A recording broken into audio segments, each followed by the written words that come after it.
please give a warm welcome to director, producer Robin Hauser, producer Annie Marr, and subject Kathleen.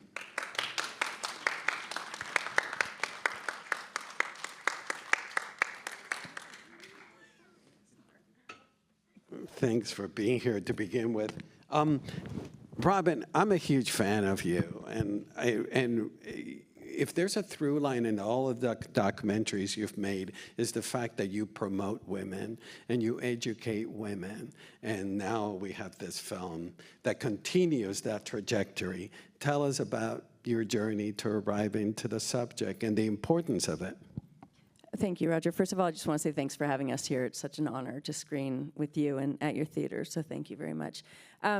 Yeah, I have really focused on women, but never wanting to marginalize men. I think it's been very, very important to me as well to bring men into these conversations, because I think so much of this is important, for men to understand as well. This particular subject came up because I was sitting with my good friend Shirin, who you met in the film, and she said, "What's your next subject on?" I said, "Honestly, I don't have one. I've been thinking about things, but not really sure what's right." And she said, "You should do it on fertility." She said, "So many women are living in silos and not really talking about the fact that that they're trying to get pregnant and having a difficult time because they've waited later in their life." And at the same time, it's just around when the birth rate in the United States was going down. There was increasing articles and information, public information about this issue. And I thought, well, it'd be interesting if we can get anybody to share their stories with us, and maybe we can follow some women. It would be a pretty cool and interesting thing to follow. And so, thank you, Kathleen. And also, I just want to say, without Annie, who came with me to Barbados, the film wouldn't be what it is. So it was fun to do it together. And Annie, this is such a sensitive subject. How difficult was it to find the three women that share their story with us? Yeah, we got really lucky in that regard. We found Kathleen actually through the Barbados clinic, right? I think that was how, yeah, because we knew we wanted to cover the increase in fertility tourism. So that's how we found Kathleen. Caroline, I guess, was... Caroline, I knew from Park City, and she was really public about posting some of that to Instagram, so we knew about her. And then Ryan. Ryan we found through Dr. Amy as well. Right.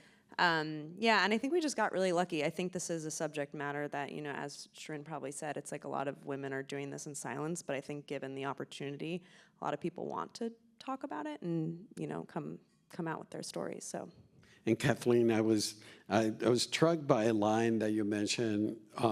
Freezing your eggs makes you do crazy things. And when you said that, I look back at your transformation throughout the documentary. That you seem emboldened through the documentary. Is that something that you experienced, that it changed you? Yeah, I mean, it's like crazy to watch it. This is her first time watching the film. First time on a big screen. Yeah. Talk about exposure. Yeah, it did. I don't know. I mean, I think so. Like they've both spoken about, so many women do this, and I think it's just once, I don't know. Yeah, I still sort of don't have the words for it. I still feel I guess it's great to watch back. I still feel, I don't know what will end up happening, but I still feel like no matter what I do, the money, the experience, the process was one of the better things I've ever done. Yeah. It's when I first heard that you were doing this documentary, I thought, this can't be a complicated subject. And as I was watching, it's so multi-layer. Is that something that you discovered in the process of filming, or you knew in advance that it was going to be this multi-layered? Yeah, I think if it were a really simple issue, it wouldn't have been worthy of a documentary. I think the multi-layers in it is what was really intriguing to us. Looking into the societal trends, Dr. Griffo is the one that says what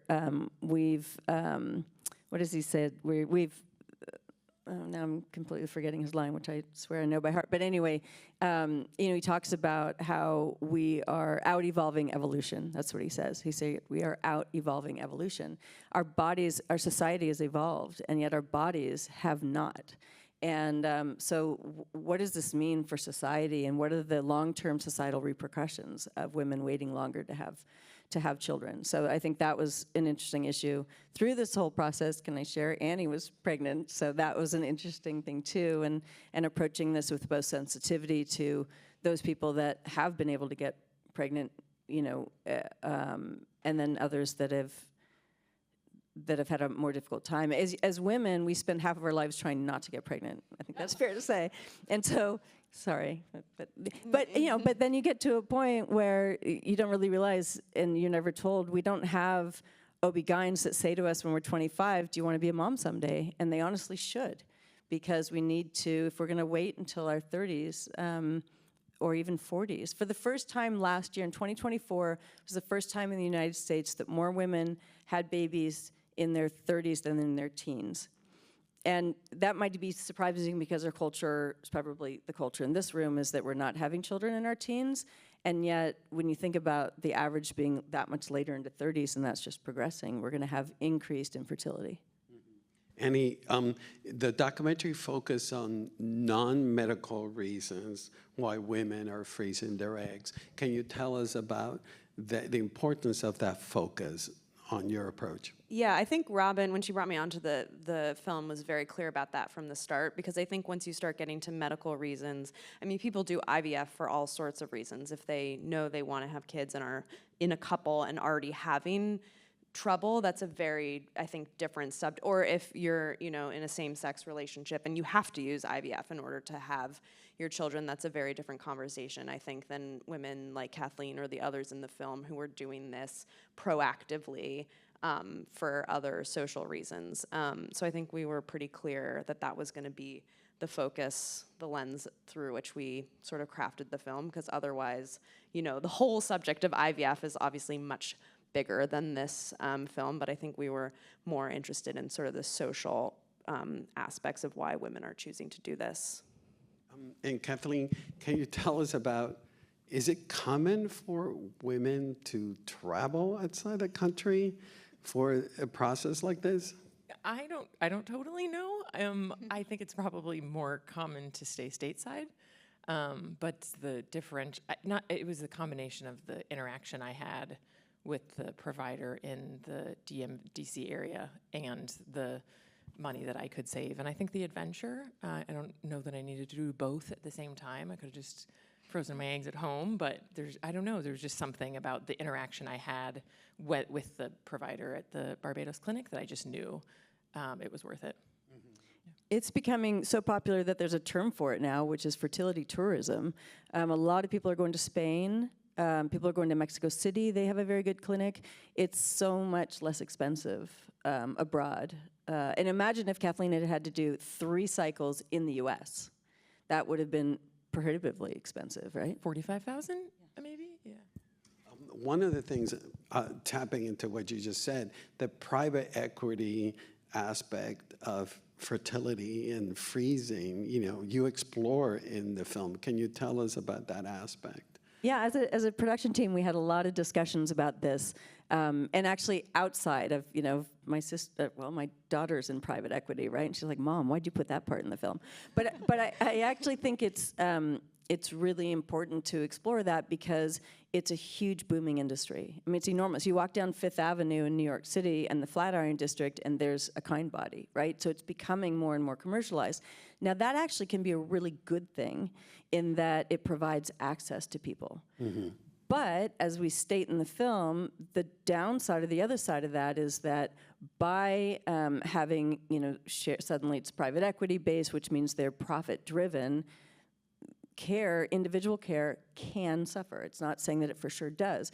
But if you follow this industry, there have been a number of incidents where clinics have opened too quickly, There was an incident last summer in Texas where it was 105 degrees, and they opened so quickly before even their occupancy permit, and they had huge issues because the air conditioning wasn't working, and the women lost all of their gamete, all of their eggs. So it's a problem. So I think it would have been irresponsible of us to ignore that side of it because it's such an important part of the industry.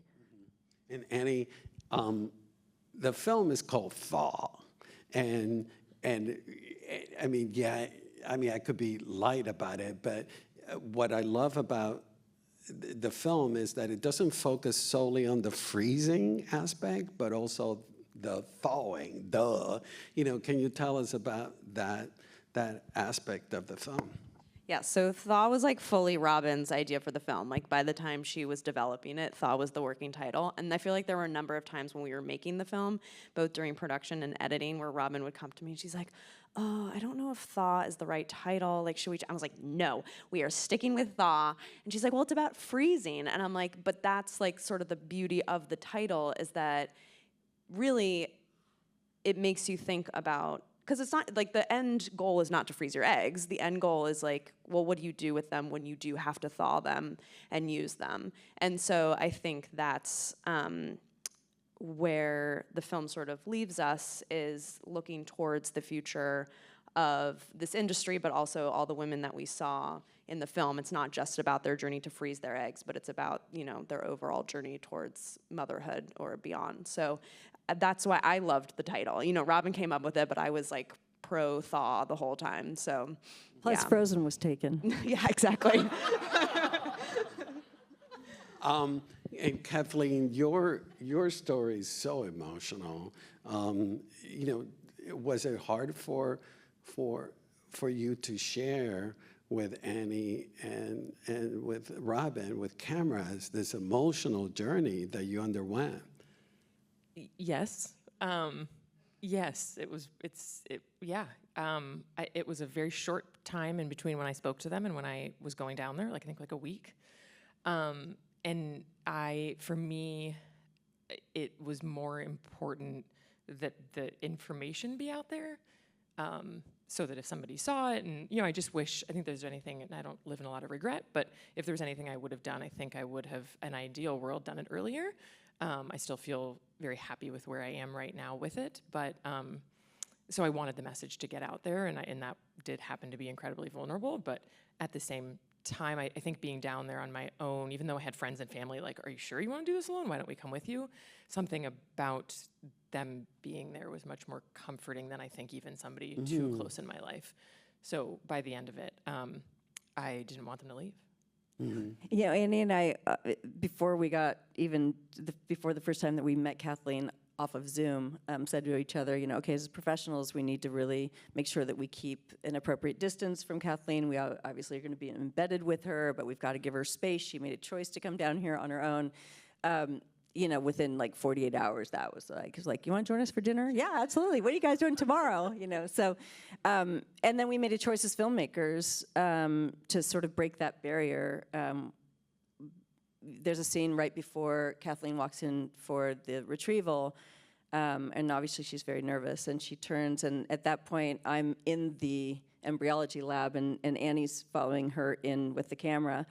And Kathleen turns and says goodbye to Annie, and Annie says, I'll be right here. I asked if Annie could come into the room with me.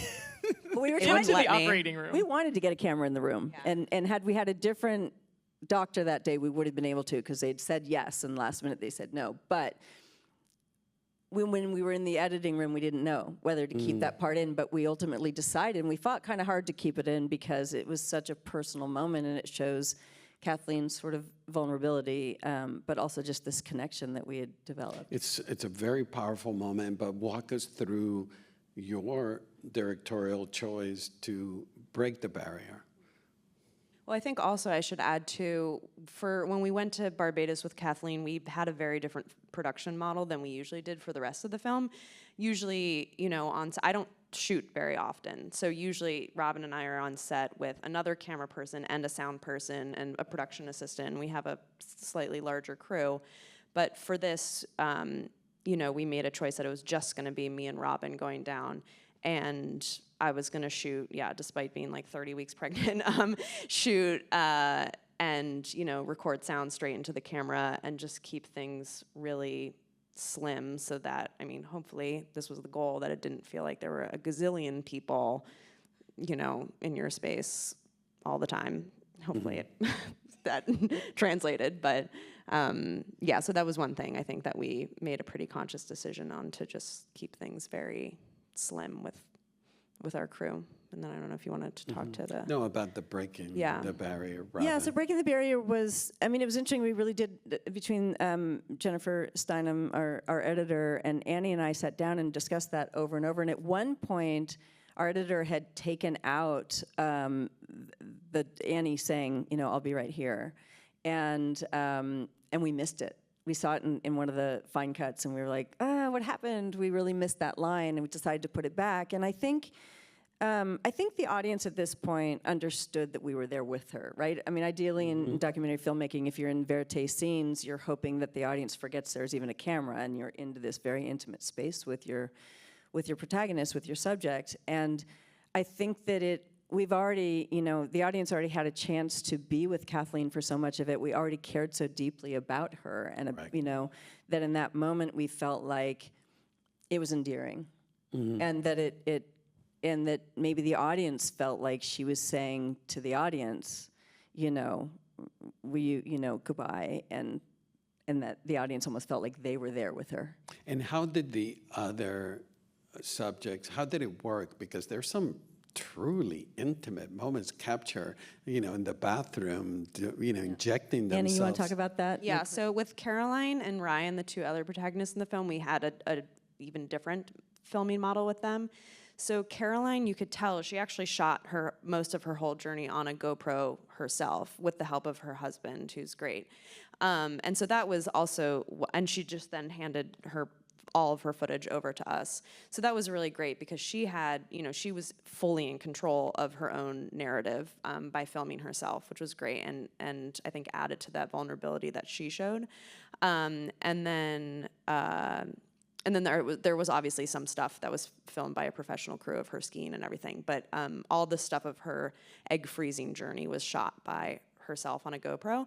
And then similarly with Ryan's partner Kyle is a filmmaker. So he mostly edits, but he had a camera and he was the one in the bathroom, and you could hear his voice throughout, but he was the one shooting Ryan the entire time during their journey, except for the scenes that you saw both of them together, obviously. But and that was similarly really great in terms of allowing that space to just be their own, so that, you know, Ryan could feel like she could be open and intimate and vulnerable without having outside crews in the room. So we made, with Caroline and Ryan, they basically were in control of their own narratives and then sent us footage. And then when Annie was great about teaching Kathleen and some of our other protagonists too about how to film themselves. So we set up the phones in a certain way for high def. And I remember saying to Kathleen when we left, just pretend you're talking to your best friend or talking to us. At that point, we'd gotten to know her so well. Just pretend you're talking to us. And Kathleen, you did such a great job of that. It was really added. Tell us about Marcia Inhorn, the Yale anthropologist. And I was struck by what she said, her study, that women have a hard time finding the 3 E's, equality, eligibility, and education.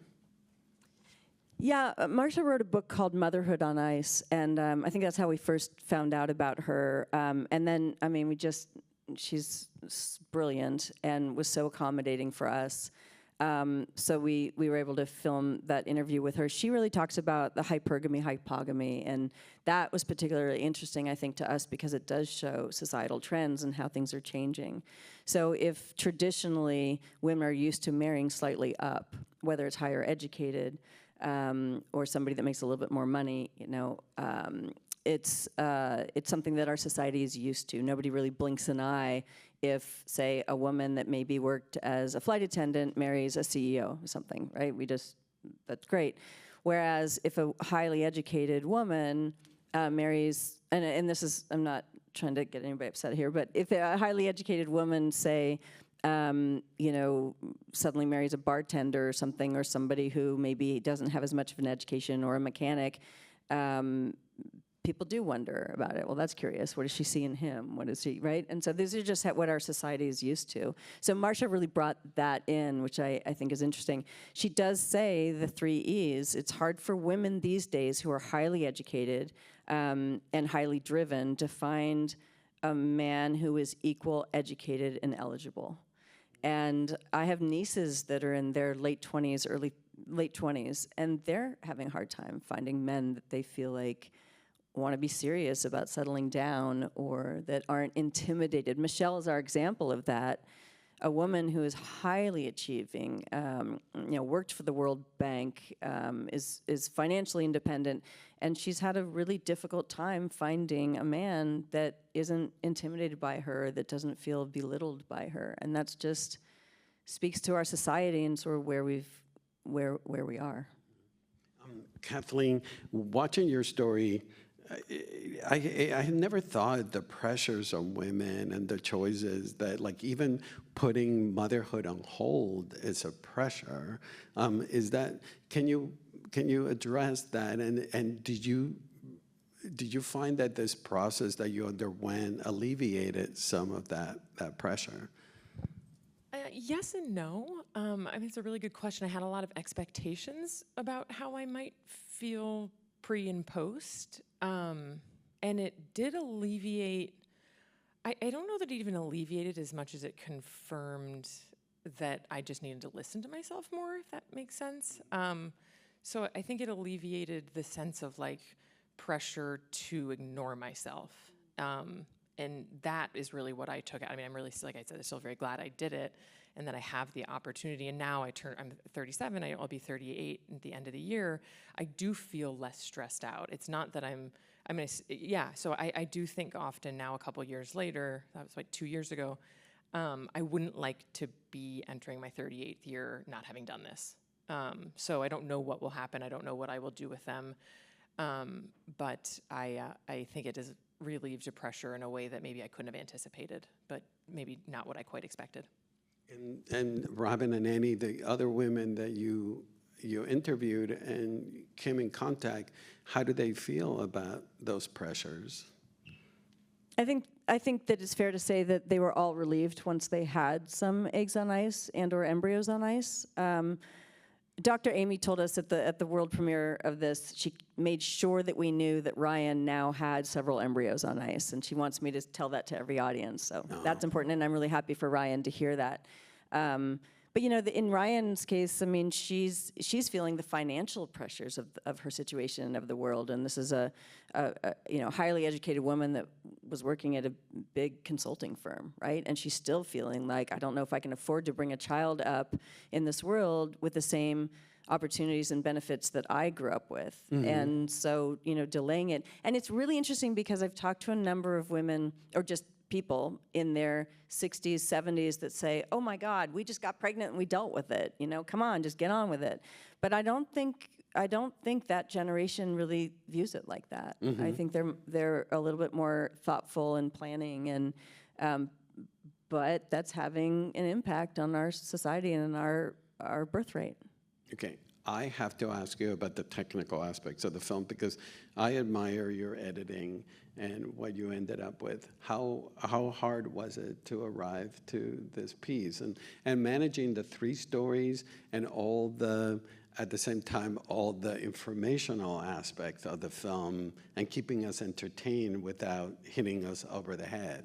Well, when you hire a really good crew like Annie and Jennifer, I think it's fun, it's challenging. Of course, there are times when we're all pulling our hair out, but I think that's the fun part in my mind. We worked with these brilliant animators who were outside of London. Keeping them on schedule was a challenge. Working with the composer is always interesting challenge. Honestly, that part of it, Roger, I think is what's so much fun about filmmaking. Mm-hmm. It's funding the film. It's finding the money to make them. That's the most challenging thing. I'm glad you brought up the animation because I was struck by the fact that the animation is not just How should I articulate this? There is a flight of fancy. It doesn't just, illustrate, but it just takes us kind of in whimsical passages. We didn't want it to be too literal, and we definitely didn't want it to be pink. We were like, there's Some nothing pink, about but a this. good amount of pink. There's some pink, but we kept diverting them from pink, right? We're like, can you use green or blues or whatever? I don't know, Annie, why don't you speak to that? You want to speak to the animation? Oh, well, you're the one who found them, right? Yeah. And what's wrong with pink? Well, we just didn't want it to be overly like girly, with Okay. when you're talking about gynecology. But no, they were great. They were so fun to work with. They actually sort of, at the beginning of working with us, they were like, we are intimidated by all of the science. We don't feel like we can illustrate the science. And we're like, that's actually okay. We'd prefer if you take what you're hearing and get very metaphorical with it. And they did a really good job at that. And so they were a delight to work with. Yeah, I think so, exactly. And I think that's exactly right. It was really important to us to have the ability for the audience to look at something but not necessarily indicate what they should be thinking about it, right? So being able to, by the fact that we weren't super literal about the animations, I think helped digest the information in a way that wasn't like pushing them towards something. And although your film doesn't deal with abortion rights and timelier issues, your film does feel extremely timely because it addresses the rights of women to have choices on their bodies and when they're going to be women, et cetera. Can you address that aspect, powerful aspect of your film? Yeah, we knew it was a timely subject, although, you have to think about what's going to be timely in 3 years if it takes us 2.5 to 3 years to make a film. So I think that we have been really fortunate with that, with our last couple films. But I think that we definitely knew the messages we wanted to get across, and not just, if you're going to freeze eggs, do it early. Freezing eggs is not a guarantee. But we absolutely had to address some of the issues that women are facing in the world today and some of the rights that are being taken away. While we were in the middle of making this, Roe was overturned. And we had to really think about, and then there was a whole thing about the Alabama Supreme Court classifying eggs as the personhood of eggs, and then all those clinics shut down. We actually made a scene about that, and we pulled it from the film because it was overturned so quickly, and it's not an existing issue. We didn't want to date the film with that information.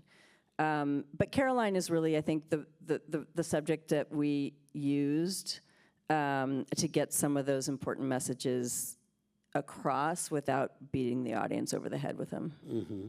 And Annie, can you tell us your side of the? Yeah, I think it's just an interesting reminder that anti-abortion rhetoric and lawmaking has wider effects than just women seeking abortion. I think reproductive justice is a very complicated topic, and it does include things like access to IVF, and I think we're not sort of out of the clear yet with the direction in which our country is going. I think there are still people who are trying to sort of take down IVF and egg freezing as an option available to women and couples. And I think, anti-abortion rhetoric just kind of has a larger sort of ripple effect across all areas of reproductive justice. And Kathleen, I don't want to put words in your mouth, but during this process, did you find it empowering in the sense that, like, I'm owning my own journey as, with my fertility and when I choose to have children? Yeah, absolutely. I actually, so we did this 2 years ago. I couldn't have been more glad I did it internationally. It didn't cross my mind that would ever be an issue, that it would be threatened, and I was living in DC at the time, and I just never really crossed my mind that would be a reason I needed to go. And somebody asked me that after the fact, like, are you glad that these are abroad? And I am, yeah. So it's incredibly empowering to take your, just as a medal, yeah. I mean, it's very complex still to talk about, but incredibly empowering at the same time. And Robin, are the three women, the three subjects, have they become mothers? Have they chosen to That we know of, none of them are mothers yet. So we're still waiting. I mean, there's a line in the film that says, I think it's Marsha Inhorn that says it, that right now, or maybe it's Tober, but anyway, that a lot of eggs are still on ice. And the last I read, it was like 90% of women that have frozen eggs or embryos still have them on ice. So I think that it's really the next, call it 7 to 10 years maybe, that are going to be so interesting to see what happens to all this. Oh, we can actually say Bridget in the film, who is the one on the cover of Bloomberg, she does have a daughter now. She ended up using a donor egg and a donor sperm and carried her daughter, but she does have a daughter. So I think Single mother, right choice as well. Yeah. That's right. We just kept that part of the story out. Yeah. And one last question, and this is my curiosity, the freeze and share aspect, how common is that?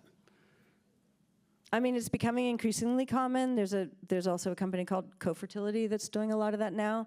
I think it's a good option for somebody that doesn't have the financial resources to freeze themselves. So somebody that wants to freeze, especially if you're young, you know, if you're between the ages of 25 and maybe 30 or something like that. I mean, obviously I'm not a doctor, but I think then maybe if you're able to get 30 eggs or something, great. It gives you the opportunity to have some eggs and give them away. But I was dubious at the beginning when I heard about this. I thought that there was sort of, I don't know, I was worried because look what happened to Ryan. They only got 9 eggs and she had to give them all to the intended parents. So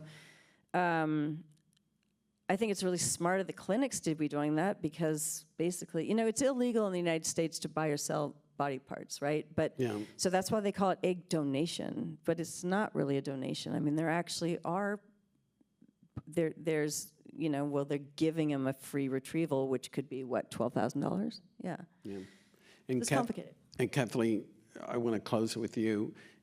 Thank you for sharing your story with us and with the film. Why would you want people's takeaway from your story? I think I think certainly maybe the more like literal is if people can, and if can do this, if it is an option, if they're comfortable doing so, because I know it's not for everybody. I think that's another thing too. It's very nuanced. But I would encourage I would encourage women to look into it. I think I had a lot of shame about it, and so I would encourage people to I think override that as an unhelpful emotion. At least it was for me, and to look into it. And I think maybe more than anything, just the acknowledging of just I think self-trust. I think that was the most. But you said you had a lot of shame. Has that shame dissipated? Well, I think it being in a film helps. Just a lot of exposure. Yeah, it has. I mean, I've talked to I was talking to a woman the other day, and she's like, "Oh yeah, I have like 8 eggs I froze it." I'm like, "Oh, wait, me too." So I think that the more it's talked about, like anything, I think the more that it's talked about, the less shame there is, and so it doesn't come up a ton. People are more interested in the fact that I'm in a documentary than that I froze my eggs. But yeah, I think the shame certainly has, and I'm glad. I'm glad that that's the case because we know women are doing it. We're just not talking a whole lot about it. Yeah. Well, thank you for the 3 of you for being here tonight. What a pleasure to chat with you. Thank you. Thank Roger, you. thank you. Thank you very much. Of course. Thank you. Yeah. Thank you, everybody.